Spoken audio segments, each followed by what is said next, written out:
Hello friends, आज हम देखेंगे दिशा पब्लिकेशन की भारत एवं विश्व भूगोल की संपूर्ण बुक रिव्यू सीरीज का पार्ट तीसरा, भारत का भूगोल। इसमें भौतिक विभाजन से संबंधित तीसरे पार्ट में हम जानेंगे भारत की भौतिक विभाजन, प्रमुख दर्रे और पहाड़ियाँ। तो आइए कंटिन्यू करते हैं।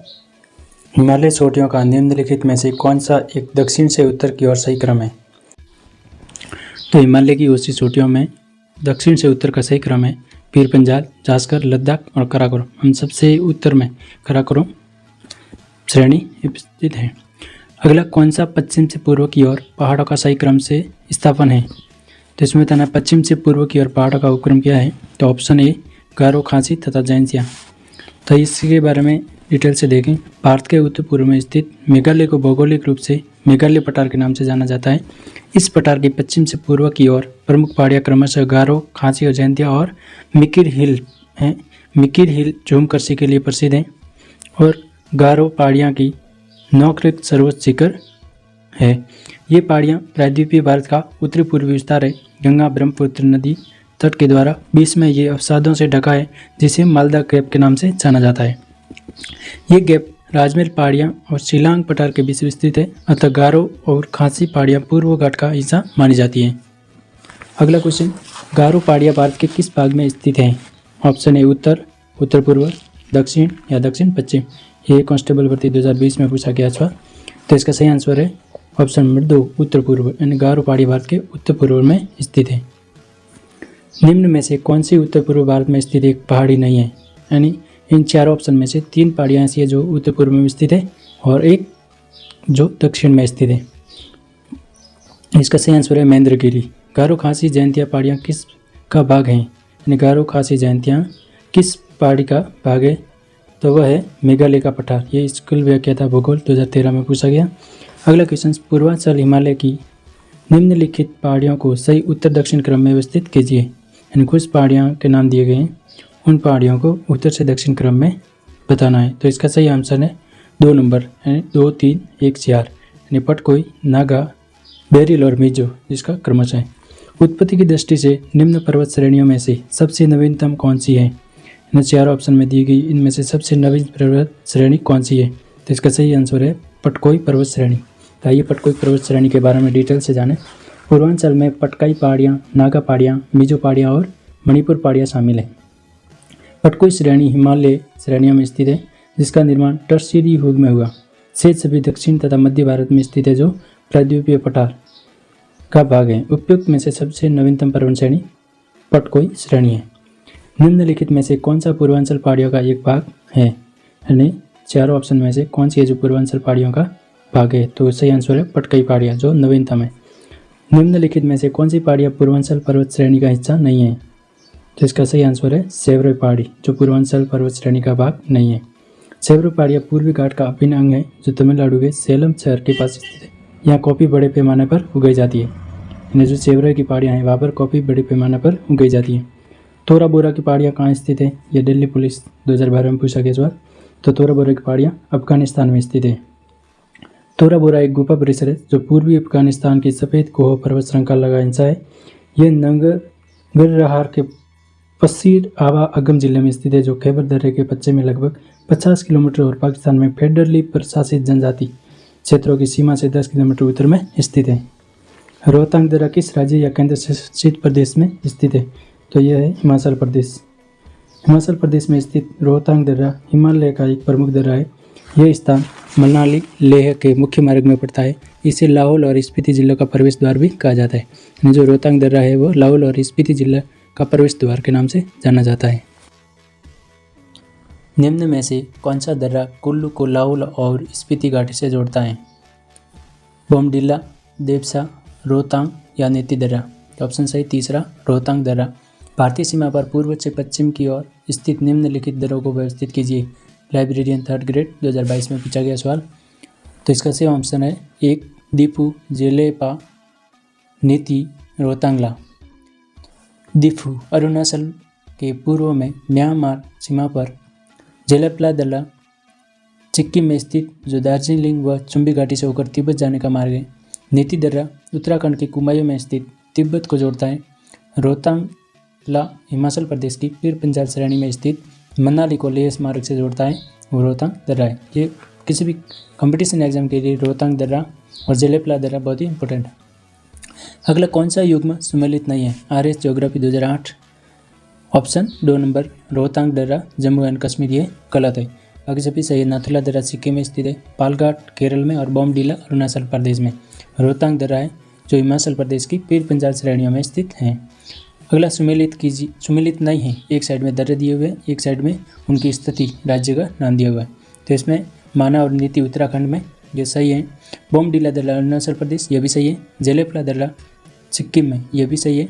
सिपकिला दर्रा जम्मू कश्मीर में जो गलत है। सिपकिला दर्रा हिमाचल प्रदेश की जास्कर श्रेणी में स्थित है। ये शिमला से तिब्बत को जोड़ता है। सतलज नदी इसी दर्रे से भारत में प्रवेश करती है। चलिए अगला सही सुमेलित नहीं है। पीर पंजाल श्रेणी बनियाल दर्रा, जास्कर श्रेणी फोटूला दर्रा, धौलाधर श्रेणी सिपकिला दर्रा, लद्दाख श्रेणी खरदूला दर्रा। तो इसमें से तीसरा ऑप्शन गलत है जो सुमेलित नहीं है। धौलाधर श्रेणी सिपकिला दर्रा। नाथुला दर्रा भारत के किस राज्य या केंद्र शासित प्रदेश में स्थित है? जम्मू कश्मीर, उत्तराखंड, सिक्किम या हिमाचल प्रदेश। तो नाथुला दर्रा भारत के सिक्किम राज्य में स्थित है। सिक्किम की डोगेविया श्रेणी में स्थित नाथुला दर्रा हिमालय क्षेत्र में समुद्र तल से 4508 मीटर की ऊंचाई पर स्थित है। भारतीय क्षेत्र में सिक्किम की राजधानी गंगटोक से 52 किलोमीटर पूर्व में स्थित नाथुला दर्रा चीनी क्षेत्र में तिब्बती पठार की चुंबी घाटी में खुलता है। नाथुला भारत एवं चीन के बीच तीसरा सीमा व्यापार पॉइंट है। निम्न में से कौन सा एक जोड़ा सुमेलित नहीं है? दिल्ली पुलिस 2014 में पूछा गया। तो इसमें ऑप्शन 1 जो है सही सुमेलित नहीं है। लिपि लेक उत्तराखंड में स्थित है। रोहतांग हिमाचल प्रदेश में, पालघाट केरल में स्थित है। और जोजिला दर्रा जोड़ता है, यानी ऐसे नगरों के स्थान के नाम दिए गए जो जोजिला दर्रा किससे जोड़ता है? तो इसका सही आंसर है लेह और श्रीनगर को जोड़ने वाले दर्रे को जोजिला दर्रा कहा जाता है। जोजिला या जोजी दर्रा हिमालय एक प्रमुख दर्रा है। जोजिला एक उस पर्वतीय दर्रा है जो भारतीय लद्दाख क्षेत्र के हिमालय में स्थित है। कारगिल जिले में ये स्थित यह दर्रा कश्मीर घाटी को अपने पश्चिम में द्रास और सुरू घाटियों से जोड़ता है और इसके आगे पूर्व में सिंधु घाटी को जोड़ता है। हिमालय पर्वत श्रृंखला के पश्चिमी भाग में श्रीनगर और लेह के बीच में स्थित है। जोजिला दर्रा कहाँ पर स्थित है? ऑप्शन चौथा लद्दाख। जोजिला दर्रा लद्दाख में स्थित है। लद्दाख, आइए लद्दाख के प्रमुख दर्रों के बारे में जानते हैं। तो लद्दाख के खारदुगला, काराकोरम, जोजिला, चांगला जो दर्रे हैं वो लद्दाख के प्रमुख दर्रे हैं। और जम्मू कश्मीर के दर्रे हैं पीर पंजाल, बनियाल जो जम्मू कश्मीर में स्थित है। पेंसिला जोड़ता है। पेंसिला दर्रा श्रीनगर को लेह से जोड़ता है। पेंसिला भारत के लद्दाख क्षेत्र में स्थित हिमालय की पहाड़ी दर्रा है जिसे जास्कर का द्वार कहते हैं। यह दर्रा लद्दाख की सुरू घाटी को जास्कर घाटी से जोड़ता है। अगला भारत में दूसरा सबसे ऊंचा मोटर वाहन गुजरने योग्य दर्रा कौन सा है? तो इसमें दिया गया ऑप्शन सही नहीं है। उमलिंगला दर्रा समुद्र तल से 5799 मीटर से अधिक की ऊंचाई पर स्थित है जो देश का सबसे ऊंचा मोटर योग्य दर्रा है। चांगला दर्रा समुद्र तल से 5360 मीटर से अधिक ऊंचाई पर लद्दाख में स्थित है जो देश का दूसरा सबसे ऊंचा मोटर वाहन गुजरने योग्य दर्रा है। अगला काराकोरम राजमार्ग निम्न में से किन दो देशों को जोड़ता है? ये काराकोरम राजमार्ग है वो किन दो देशों को आपस में जोड़ता है? तो पाकिस्तान और चीन को। केंद्र शासित प्रदेश लद्दाख जिसका 31 अक्टूबर 2019 से केंद्र शासित प्रदेश बनाया गया। स्थित काराकोरम दर्रा भारत के सबसे ऊंचे दर्रों में से एक है। ये लद्दाख से चीन को जोड़ता है। भारत में सबसे प्राचीन पर्वत श्रृंखला कौन सी है? अरावली, विंध्य, सतपुड़ा या हिमालय। ये सेकंड ग्रेड और RS प्री में पूछा गया इस पर। तो सबसे प्राचीन पर्वत श्रृंखला है जो विश्व की सबसे प्राचीन पर्वत श्रृंखला है अरावली।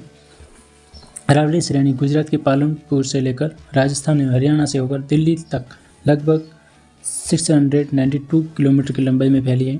इसका निर्माण प्री कैम्ब्रियन काल में हुआ था जो 570 से 650 मिलियन वर्ष पूर्व माना जाता है। ये भारत ही नहीं बल्कि विश्व की सबसे प्राचीन पर्वत श्रृंखला में से एक है। इसकी सर्वोच्च चोटी गुरु शिखर जिसकी ऊंचाई 1722 मीटर है। अगला अरावली श्रेणियाँ की अनुमानित आयु कितनी है? और इसका सही आंसर है 570 मिलियन वर्ष।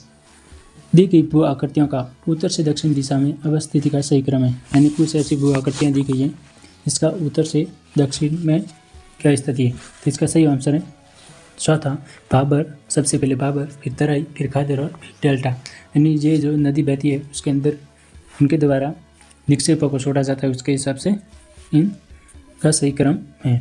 आइए इसके बारे में भाबर, तराई, बांगर और डेल्टा के बारे में विस्तार से जानें कि इन शब्दों का अर्थ क्या है। भाबर, जिसको भाकर प्रदेश भी कहते हैं, ये शिवालिक की तलहटी में सिंधु से लेकर तीस्ता तक अविच्छिन्न रूप से मिलता है। कंकड़ पत्थरों की अधिकता के कारण इसमें इतनी अधिक पारगम्यता है कि नदियाँ यहाँ विलीन हो जाती हैं।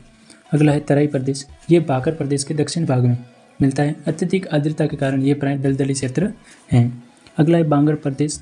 तराई प्रदेश के दक्षिण में पुरानी जलोढ़ मिट्टी वाले क्षेत्र का विस्तार पाया जाता है, जहाँ प्रतिवर्ष बाढ़ के समय नदियों का जल नहीं पहुँच पाता है।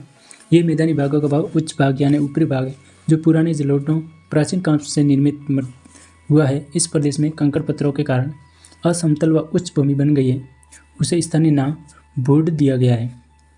बांगर प्रदेश की मिट्टियाँ अपेक्षाकृत गहरे रंग की होती हैं, जो विशेष रबी की फसल के लिए उपयुक्त होती हैं। अगला है डेल्टा, जिसे खादर प्रदेश, कसारी, बाढ़ का मैदान भी कहते हैं। ये नवीन जलोढ़ों, नवीन काप से निर्मित निचले मैदान है।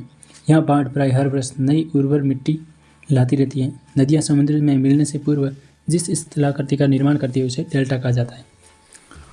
उत्तर भारतीय मैदान में बाढ़ निर्मित नए युवा निक्षेपकों को जाना जाता है, तो इसका आंसर है खादर। ये रीट लेवल 2 शिफ्ट फर्स्ट में 2022 में पूछा गया। अगला है शिवालिक पादीय क्षेत्र के सारे वह भाग जहाँ अधिकांशतः नदियाँ अत्यधिक सरंध्रता के कारण विलुप्त हो जाती है कहलाता है। यानी जो नदियाँ पहाड़ों से नीचे निकलती हैं और जहाँ नदियाँ अधिक सांद्रता के कारण विलुप्त हो जाती है उसको कहते हैं भाबर। शिवालिक ढाल के समांतर नदियों द्वारा बिछाई गई कंकरीली चंकरी पट्टी जानी जाती है। RS CET फर्स्ट ग्रेड आदि में पूछा गया इस वाले, तो इसका आंसर है भाबर। तराई के दक्षिण में प्राचीन तलहट से निर्मित मेखला कहलाती है बांगड़। उत्तरी भारत के पंजाब के मैदानों में दोआबों का वर्चस्व है। पंजाब हरियाणा का मैदान, विशाल मैदान का ये भाग पंजाब व हरियाणा राज्य में विस्तृत है। इस मैदान का उत्तरी पश्चिमी भाग सिंधु एवं उसकी सहायक नदियाँ जैसे सतलज, ब्यास, रावी, चिनाब, झेलम द्वारा जमा की गई कांप मिट्टी के जमाव से बना है। दो नदियों के मध्य स्थित मैदानी क्षेत्र को स्थानीय भाषा में दोआब कहा जाता है। ब्यास व सतलज के बीच दोआब, रावी व ब्यास के बीच बारी दोआब, चिनाब व रावी के बीच के रेशना दोआब कहा जाता है। झेलम व सिलाब के बीच के क्षेत्र को सास दोआब कहा जाता है। यानी सिंधु एवं झेलम के बीच के क्षेत्र को सिंधु सागर दोआब कहा जाता है। इनमें से केवल बिस्त बारी दोआब ही भारत में शेष भाग विभाजन के फलस्वरूप पाकिस्तान में चला गया। नदियों के दोनों ओर 10 से 20 किलोमीटर चौड़ा क्षेत्र खादर या बाढ़ग्रस्त है। ऐसे क्षेत्रों को स्थानीय भाषा में बेट कहते हैं। शिवालिक पहाड़ियों के साथ लगते मैदानी भागों में छोटी छोटी नदियों द्वारा अपरदन के कारण कई खड्डे बन गए, जिन्हें स्थानीय भाषा में चौक कहा जाता है। गंगा का मैदान घग्गर और किन नदियों के बीच में फैला हुआ है, तो गंगा का मैदान घग्गर और तीस्ता नदियों के बीच में फैला है। गंगा के मैदान का विस्तार घग्गर तथा तीस्ता नदियों के बीच है। ये उत्तरी भारत के राज्यों हरियाणा, दिल्ली, उत्तर प्रदेश, बिहार, झारखंड के कुछ भाग तथा पश्चिम बंगाल में फैला हुआ है। निम्नलिखित में से किस पर्वत श्रृंखला ने संभवतः अपना वर्तमान स्वरूप मोटे तौर पर उसी समय धारण किया जिस समय अरावली ने? यानी ऐसा कौन सी पर्वत श्रृंखला है जब अरावली ने अपना स्वरूप लिया उसी टाइम में लिया हुआ है? ऑप्शन ए नागा पहाड़ियाँ, कुनलुन पर्वत, नल्ला मलाई श्रृंखला, सियासी वाली। तो इसका सही ऑप्शन है तीसरा, नल्ला मलाई श्रृंखला। प्रीकैम्बियन महाकल्प, जिसको आर्कियोजोइक तथा प्रोटीरोजोइक महाकल्प का सम्मिलित रूप है, में भारत में धारवाड़, छोटा नागपुर, नल्ला मलाई अरावली पर्वतमाला का विकास हुआ। भारत का सबसे अधिक विस्तृत भू आकृतिक प्रदेश कौन सा है, तो है दक्षिण का पठार। आइए दक्षिण के पठार के बारे में विस्तृत से जानें। दक्कन का पठार, जिसे विशाल प्रायद्वीपीय पठार के नाम से दरारी उद्गार भी कहा जाता है, भारत का विशालतम पठार है, जिसकी उत्पत्ति ज्वालामुखी से हुई है। दक्षिण भारत का मुख्य भूभाग इस पठार पर ही स्थित है। यहाँ पठार त्रिभुजाकार है। इसकी उत्तर की सीमा सतपुड़ा और विंध्याचल पर्वत है। पर्वत श्रृंखला द्वारा पूर्व और पश्चिम की सीमा क्रमशः पूर्वी घाट एवं पश्चिमी घाट द्वारा निर्धारित होती है। ये पठार भारत के 8 राज्यों में फैला हुआ है। दक्कन का पठार विंध्याचल पर्वत श्रेणी तथा प्रायद्वीपीय के दक्षिण छोर के मध्य स्थित है। इसकी आकृति जो है त्रिभुज के समान है। इसकी सबसे अधिक लंबाई उत्तर में है। दक्षिण के पठार की पूर्व सीमा पर विंध्याचल पर्वत श्रेणी तथा महादेव पहाड़ियाँ, तैमूर की पहाड़ियाँ, मैकाल की पहाड़ियों का विस्तार है। दक्षिण का पठार एक भौगोलिक रूप से भिन्न क्षेत्र है जो गंगा के मैदान के दक्षिण में स्थित है, जो अरब सागर और बंगाल की खाड़ी के बीच में स्थित है। दक्कन का पठार बना होता है, यानी दक्कन का पठार बेसाल्ट चट्टाने से बना है। भारत में दक्कन का पठार किस प्रकार के ज्वालामुखी उद्गार से निर्मित है? तो वह दरारी उद्गार से। अगला है, भारत का कौन सा प्रदेश प्राचीन गोंडवाना भूभाग से संबंधित है? टेट लेवल 2 2011 में पूछा गया सवाल। तो इसका सही ऑप्शन है दक्कन का पठार, जो गोंडवाना लैंड का भाग है। प्रायद्वीपीय भारत की चट्टानों की उत्पत्ति लगभग आज 3700 मिलियन वर्ष पूर्व हुई थी। कार्बोनिफेरस युग के पहले ये गोंडवाना लैंड का एक भाग था। कार्बोनिफेरस युग के दौरान दामोदर, सोन, महानदी और गोदावरी बेसिन में कोयले का निर्माण हुआ, जबकि क्रिटेशियस युग के दौरान अत्यधिक ज्वालामुखी उद्गार के दक्कन ट्रेप का निर्माण हुआ। दक्कन ट्रेप का निर्माण लगभग 146 मिलियन वर्ष पूर्व हुआ। अगला, निम्नलिखित में से पूर्व घाट की सबसे ऊंची चोटी है, यानी पूर्वी घाट की सबसे ऊंची चोटी कौन सी है? तो है महेंद्रगिरी। पूर्वी घाट की सबसे ऊंची चोटी उड़ीसा की महेंद्रगिरी, जिसकी ऊंचाई 1501 मीटर है। इससे सबसे उत्तरी भाग में उत्तरी पहाड़ी, मध्य में कुड्डप्पा पहाड़ी और दक्षिण में तमिलनाडु पहाड़ी के नाम से जाना जाता है। सह्याद्री किस प्रकार के पर्वत का उदाहरण है? तो वह प्रच्छोत्सव। व्याख्या है, भारत के पश्चिमी तट पर स्थित पर्वत श्रृंखला को पश्चिमी घाट या सह्याद्री कहते हैं। ये ब्लॉक पर्वत हैं जिनका निर्माण स्थल के एक खंड के अरब सागर में अपसमलम के कारण हुआ। पश्चिमी घाट का विस्तार दक्षिण क्षेत्र उत्तरी क्षेत्र की अपेक्षा अधिक ऊंचा है। पश्चिमी घाट का वर्गीकरण इस प्रकार है, जैसे कि उत्तरी सह्याद्री इस भाग में दो प्रमुख दर्रे हैं। इसे एक तो है थाल घाट, इसकी ऊंचाई 581 मीटर है। ये मुंबई से नासिक और कोलकाता के लिए मार्ग प्रदान करता है। अगला है भोर घाट, इसकी ऊंचाई 229 मीटर है। ये प्रायद्वीपीय भारत में स्थित पश्चिमी घाट श्रेणी के सह्याद्री पर्वत का एक प्रमुख दर्रा है। महाराष्ट्र राज्य में कर्जत और खंडाला के बीच स्थित इस दर्रे से होकर मुंबई पूना जो लोनावाला पुणे मार्ग गुजरता है, जो मुंबई को अन्य कई दक्षिण भारतीय नगरों से जोड़ता है। अगला है मध्य सह्याद्री, इसके दर्रे पालघाट को पलक्कड घाट के नाम से भी जाना जाता है। इसकी ऊंचाई लगभग 300 मीटर है। यह पश्चिमी घाट का सबसे बड़ा दर्रा केरल के मध्य पूर्व में नीलगिरी और अन्नामलाई श्रेणियों के मध्य स्थित है। केरल में स्थित इस दर्रे से कालीकट, त्रिशूर, कोयम्बटूर, ईडोर के रेल व सड़क मार्ग गुजरते हैं। अगला है दक्षिणी सह्याद्री, इसका नीलगिरी की पहाड़ियों से लेकर कन्याकुमारी तक विस्तार है। चलिए, अगला भारत के भौतिक विभाजन को हम अगले वीडियो में देखेंगे। तो यदि आपने GK next exam YouTube channel को सब्सक्राइब नहीं किया है तो सब्सक्राइब करें, और ऐसे ही यदि आपके दोस्त दिशा पब्लिकेशन की भारत भूगोल व्याख्या देखना चाहते हैं तो उन दोस्तों को शेयर ज़रूर करें। निम्नलिखित में से कौन सी भू आकृति दर्रा न होकर पहाड़ी श्रृंखला है? ऑप्शन है थाल घाट, भोर घाट, पाल घाट या पश्चिमी घाट। तो ऑप्शन सही है 4 पश्चिमी घाट, जो भू आकृति दर्रा न होकर पहाड़ी श्रृंखला है। पश्चिमी घाट के आर पार सबसे बड़ा विदर है भोर घाट, थाल घाट, पाल घाट या खंडवा विदर। इसका सही आंसर है तीसरा पाल घाट। मुंबई को पुणे से कौन सा एक मिलाता है, यानी मुंबई और पुणे को कौन सा घाट मिलाता है दर्रा? तो वह है भोर घाट। भोर घाट कहाँ पे स्थित है? ये कोई राजस्थान पुलिस कांस्टेबल 2020 में पूछा गया। भोर घाट लोनावाला महाराष्ट्र में स्थित है। अगला है सुमेलित कीजिए, आरएस परी में पूछा गया। तो एक साइड में जो दर्रे घाट हैं उनके नाम दिए गए, दूसरी तरफ उन स्थानों के नाम दिए गए। तो इसका सही आंसर है तीसरा, यानी ए के अंदर सेकंड। भोर घाट मुंबई और पुणे को जोड़ता है, और बी है जो गोरन घाट उदयपुर, सिरोही, जालोर को जोड़ता है, और सी है जो पाल घाट कोयम्बटूर से कोसी को जोड़ता है, और थाल घाट है जो नासिक से मुंबई को जोड़ता है। चलिए, तो इस पाल घाट निम्नलिखित में से किन के मध्य स्थित है? नीलगिरी और अन्नामलाई पहाड़ियों के बीच से पाल घाट स्थित है। उत्तर से शुरू कर दक्षिण की ओर दो पहाड़ियों का सही अनुक्रम कौन सा है? यानी कुछ पहाड़ियों के नाम दिए गए हैं, उनको उत्तर से दक्षिण में सही क्रम स्थिति के अनुसार बताना है। तो इसका सही आंसर होगा तीसरा। सबसे पहले नल्लामलाई पहाड़ी आएगी, फिर जवादी पहाड़ियाँ, नीलगिरी पहाड़ियाँ और अन्नामलाई पहाड़ियाँ। तो कुछ व्याख्या देखें तो नल्लामलाई पहाड़ियाँ आंध्र प्रदेश के कृष्णा नदी और पेन्नूरी नदी मध्य स्थित है।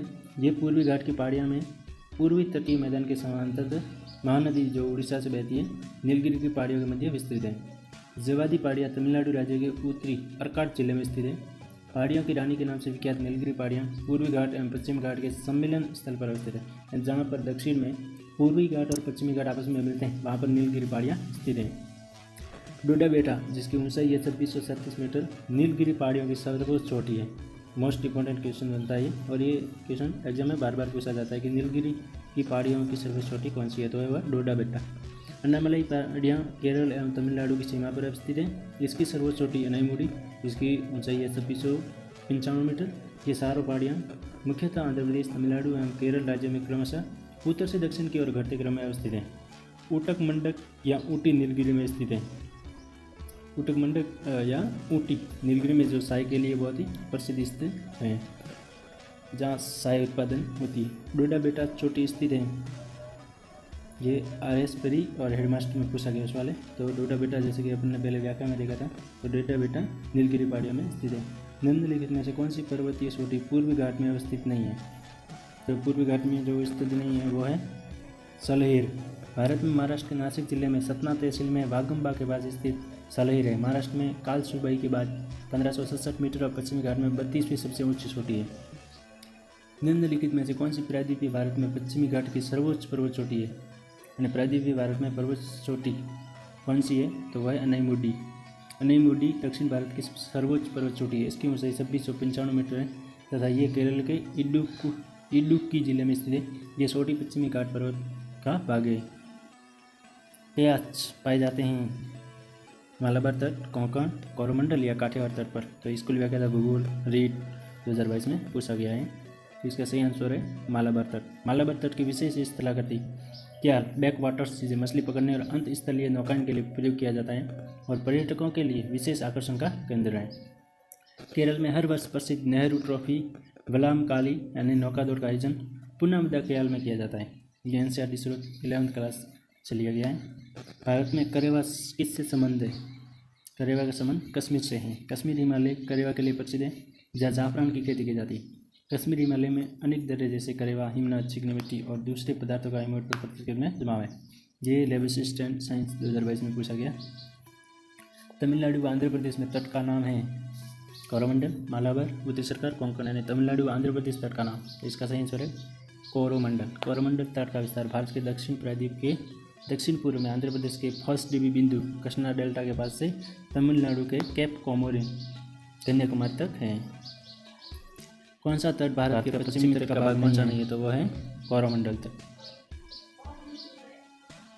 काठियावाड़ तट, कोंकण तट, मालाबार तट जो ये पूर्वी भाग के तट हैं। पश्चिमी तटीय मैदान पश्चिमी घाट जैसे सह्याद्री भी कहते हैं तथा अरब सागर के पीछे स्थित एक संकीर्ण मैदान है। उत्तर में गुजरात तट से दक्षिण में केरल तट। पश्चिमी तटीय मैदान पश्चिमी घाट, सह्याद्री तथा अरब सागर के बीच स्थित एक संकीर्ण मैदान है। उत्तर में गुजरात से दक्षिण में केरल तट तक फैले पश्चिमी तटीय मैदान को निम्न भागों में विभाजित किया जा सकता है। गुजरात का तटीय मैदान कच्छ और काठियावाड़ी तट जिसे सर्कलेट से दमन तक। महाराष्ट्र का तटीय मैदान कोंकण तट दमन से गोवा तक। कर्नाटक तटीय मैदान कन्नारा तट, कन्नड़ मैदान गोवा से मंगलुरु तक। केरल तटीय मैदान जिसे मालाबार तट कहते हैं, मंगलुरु से कन्याकुमारी तक। पश्चिमी तटीय मैदान दक्षिणी भाग मालाबार तट के नाम से जाना जाता है। पूर्वी तटीय मैदान बंगाल की खाड़ी के साथ विस्तृत मैदान चौड़ा एवं समतल है। उत्तरी भाग में इसे उत्तरी सरकार कहा जाता है, जबकि दक्षिणी भाग कोरोमंडल तट के नाम से जाना जाता है। कोंकण, कनार और मालाबार उप प्रदेश हैं पश्चिमी तटीय मैदान के। भारत का पश्चिमी तटीय मैदान का दक्षिणी भाग जाना जाता है मालाबार तट के नाम से। भारत के पूर्वी तटीय मैदान को दक्षिण भाग में किस नाम से जानते हैं? कोरोमंडल। प्रदीप या पारादीप बंदरगाह कहाँ पर स्थित है? आरएसपी में पूछा गया सवाल, तो वह है उड़ीसा में। पारादीप बंदरगाह भारत के उड़ीसा राज्य के जगत सिंहपुर जिले में बंगाल की खाड़ी पर स्थित एक प्राकृतिक बंदरगाह है। यह महानदी नदी के बंगाल की खाड़ी में मिलने के स्थान पर है और एक गहरे पानी का बंदरगाह है, जिस कारण यहाँ बड़े समुद्री जहाज आ और जा सकते हैं। एक द्वीप पर निर्मित भारत का बड़ा नगर वह है मुंबई। द्वीप पर निर्मित भारत का सबसे बड़ा नगर मुंबई है। पोर्ट ब्लेयर का कुछ क्षेत्रफल मुंबई के क्षेत्र से अधिक है, परंतु नगरीय क्षेत्र की दृष्टि से मुंबई का क्षेत्रफल पोर्ट ब्लेयर के क्षेत्रफल से अधिक है। 3 बीघा गलियारा किन दो देशों को आपस में जोड़ता है? तो वह भारत और बांग्लादेश। 3 बीघा गलियारा भारत और बांग्लादेश की सीमा पर स्थित एक भारत का भूभाग है, जो सितंबर 2011 में बांग्लादेश को लीज पर दे दिया गया, ताकि बांग्लादेश के दहग्राम अंगरपोटा नामक अंतर्वेदों को सीधे भूमार्ग से बांग्लादेश से जोड़ा जा सके। भारत का एकमात्र सक्रिय ज्वालामुखी बैरन आइलैंड कहाँ स्थित है? भारत का एकमात्र सक्रिय ज्वालामुखी अंडमान द्वीप समूह में स्थित है। बैरन द्वीप बंगाल की खाड़ी के अंडमान सागर में पोर्ट ब्लेयर से 135 किलोमीटर दूर उत्तर पूर्व में अवस्थित है। यह दक्षिणी एशिया एवं भारत का एकमात्र सक्रिय ज्वालामुखी है। इस ज्वालामुखी से पहला उद्गार 1787 में हुआ था। भारत की सबसे दक्षिण की पहाड़ी श्रृंखला जानी जाती है ऑप्शन कार्डामोम पहाड़ियाँ। भारत के दक्षिणतम पर्वत कार्डामोम या इलायची पहाड़ियाँ हैं। कार्डामोम का हिंदी अर्थ इलायची होता है। कार्डामोम पहाड़ियाँ दक्षिण भारत में पश्चिमी घाट के केरल के दक्षिण पूर्वी हिस्से तथा तमिलनाडु के दक्षिण पश्चिमी हिस्से में अवस्थित हैं। इन पहाड़ियों पर इलायची की खेती व्यापक पैमाने पर की जाती है। इन्हीं कारण से संज्ञा से अभिहित किया जाता है। ये उत्तर पश्चिम में अनामलई पहाड़ियों से, उत्तर पूर्व में पलनी पहाड़ियाँ तथा दक्षिण में अगस्त्यमलई पहाड़ियों से जुड़ी हैं। कार्डामोम पहाड़ियाँ जिन राज्यों की सीमाओं पर स्थित है वह हैं केरल एवं तमिलनाडु। निम्नलिखित में कौन सा तट गुजरात के तटीय क्षेत्र पर स्थित नहीं है? चार ऑप्शन में से कलम्बम क्रीक जो गुजरात के तट पर स्थित नहीं है। गुजरात के तट पर सर क्रीक, कोरी क्रीक, गोडिया क्रीक, कच्छ की खाड़ियाँ, कब्बत खाड़ी स्थित हैं। चलिए तो अगले क्वेश्चन भारत के भौतिक